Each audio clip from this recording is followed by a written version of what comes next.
कोकणातील प्रत्येक अपडेट जाणून घेण्यासाठी आजच माझे कोकणच्या सोशल मीडिया प्लॅटफॉर्मला लाईक, फॉलो आणि सबस्क्राईब करा. पेण तालुक्यातील वडखळ पोलिसांनी सोनसाखळी चोरीचा गुन्हा अवघ्या 12 तासात उघडकीस आणलाय. उपकार हॉटेलजवळ गुरुवारी सकाळी सुलोचना भालेराव यांच्या गळ्यातील 1,35,000 रुपयांची सोन्याची साखळी मोटारसायकलवरून आलेल्या 2 चोरट्यांनी हिसकावून नेली होती. या घटनेमुळे परिसरात मोठी खळबळ उडाली होती. वडखळ पोलिसांनी तातडीने तपासाची चक्रे फिरवून मालाड येथील सराईत गुन्हेगार आणि आतिफ मोबिन अन्सारी याला अटक केला आहे. तपासात धक्कादायक माहिती समोर आली असून या चोरट्यावर यापूर्वी तब्बल 46 गुन्हे दाखल आहेत. त्याने 10 वर्षांची प्रदीर्घ शिक्षा देखील भोगली आहे. पोलिसांनी गुन्ह्यात वापरलेली पल्सर मोटारसायकल जप्त केली असून त्याचा दुसरा साथीदार अद्याप फरार आहे. न्यायालयाने आरोपीला 4 दिवसांची पोलीस कोठडी सुनावली आहे. वरिष्ठ पोलीस निरीक्षक संतोष जाधव यांच्या मार्गदर्शनाखाली ही यशस्वी कारवाई करण्यात आली. वडखळ पोलिसांच्या तत्पर कामगिरीचे पेण परिसरात सर्वत्र कौतुक होत असून फरार आरोपीचा शोध पोलिसांनी सुरू ठेवला आहे. मध्ये दिनांक 22/1/2026 रोजी सकाळी 7:15 वाजताच्या सुमारास वडखळमध्ये राहणाऱ्या एक महिला आहेत, सुलोचना रमेश भालेराव. या घरकामाचं काम करतात.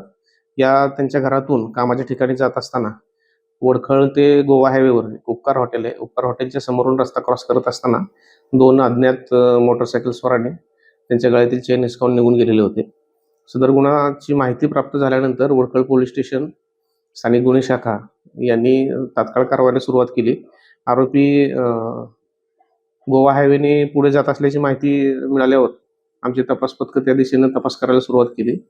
त्यानंतर पुढे आम्ही चिपळूण पोलीस स्टेशन आणि सावर्डे पोलीस स्टेशन आणि रत्नागिरी स्थानिक गुन्हे शाखा यांची मदत घेतली. त्यांच्या मदतीनं सर्वांनी टीमवर्क करून चिपळूण येथून या गुन्ह्यामध्ये चेन खेचणारा एक आरोपी आतिफ मुनीर अन्सारी हा राहणारा सांताक्रूजचा आहे. याला त्या ठिकाणून ताब्यात घेतलं, अटक करण्यात आलेली आहे. आज रोजी त्याला कोर्टामध्ये हजर केलेलं आहे आणि गुन्ह्याचा पुढील तपास आम्ही करत आहे. अटक आरोपी आहे आतिफ मुनीर अन्सारी. याच्यावर मुंबई आणि परिसरामध्ये स्नॅचिंगचेच याच्यापूर्वीचे गुन्हे दाखल आहेत आणि हा सराईत गुन्हेगार आहे. याच्या ताब्यातून जी मोटरसायकल आम्ही जप्त केलेली आहे ती मोटरसायकल सुद्धा विलेपार्ले पोलीस स्टेशन येथून चोरीस गेलेली आहे. विलेपार्ले पोलीस स्टेशनला तो चोरीचा गुन्हा दाखल आहे आणि त्या गुन्ह्यामध्येच आम्ही ती मोटरसायकल जप्त केलेली आहे. ज्या ठिकाणी मोटरसायकल चोरीचा गुन्हा दाखल आहे त्या संबंधित पोलीस स्टेशनलाही माहिती कळवण्यात आलेली आहे.